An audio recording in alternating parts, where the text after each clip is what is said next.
Do you frequently buy gemstones online or plan to buy one soon? Here's a critical question to consider.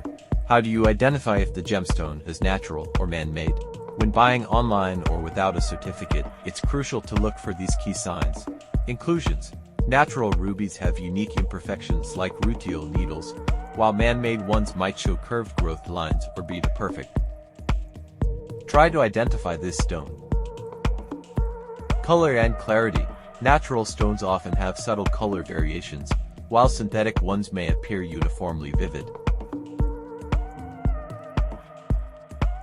Always remember, a certified gemstone gives you peace of mind. But if you're purchasing uncertified, knowing these details can save you from a costly mistake. How do you check the authenticity of gemstones? Share your tips or questions in the comments below. Stay informed and make smart choices with every gem purchase.